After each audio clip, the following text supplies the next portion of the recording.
ना माझ्या मराठी रसोई चॅनल मध्ये पुन्हा एकदा तुमचं अगदी मनापासून स्वागत। तर आज श्रावणी पहिला सोमवार आहे, तर आपण उपवास सोडण्याकरता मुळा फ्राय करणार आहे, मुळ्याची चटणी।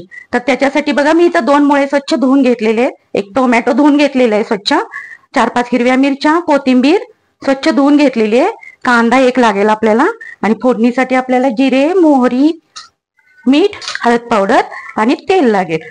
तर सर्वात अगोदर आपण हे मुळ्याचे शेंडे बुडके कापून मुळा किसून घेऊयात। आपण हा मुळा किसून घेतलेला आहे। आता आपण हा किसून झाल्यानंतर पिळून काढायचा, एक थोड्या पाण्यात घालायचा, आधी पिळून काढायचा नंतर पाण्यात घालायचा आणि मग पाण्यातून एकदा पिळून काढायचा, म्हणजे त्याचा उग्रवास जरा निघून जातो। हे बघा असं पिळून काढायचा अगोदर हा।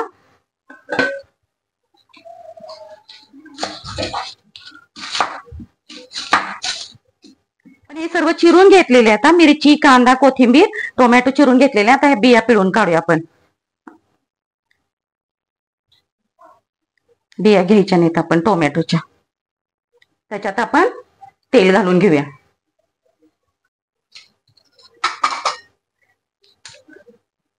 अर्धा चमचा मोहरी, अर्धा चमचा जिरे, मोहरी चांगली तडतड द्यायची,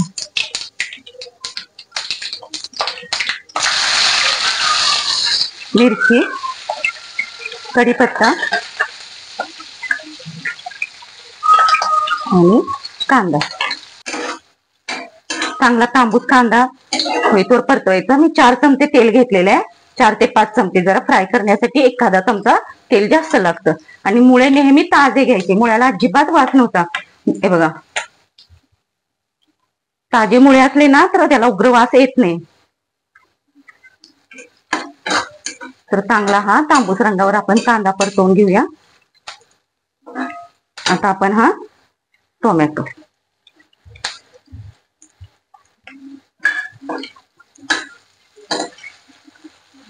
थोडी कोथिंबीर, नंतर थोडी वरून घालायची, थोडी फोडणीत घालायची।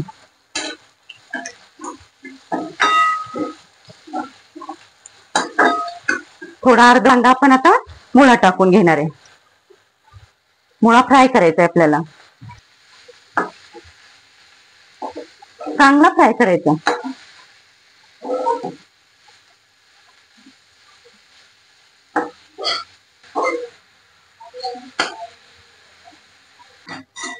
बघा आता आपला हा मुळा फ्राय झालेला आहे, केवढा जास्त होता मुळा बघा, फ्राय झाल्यानंतर हा निम्मा झालेला आहे मुळा।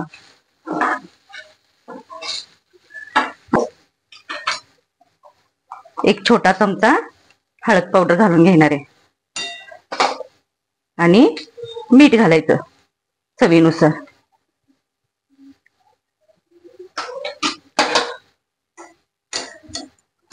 तुम्हाला जर कांदा चालत नसेल तर कांदा नाही घातला तरी चालतं, फक्त जिरे, मोहरी, मिरचीची फोडणी द्यायची।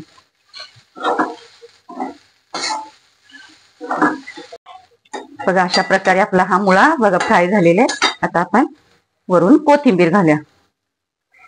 हा फ्राय मुळा खाण्यासाठी तयार झालेला आहे। तर माझी रेसिपी नक्की करून पहा व माझ्या चॅनेलला लाईक, शेअर व सबस्क्राईब करा। धन्यवाद।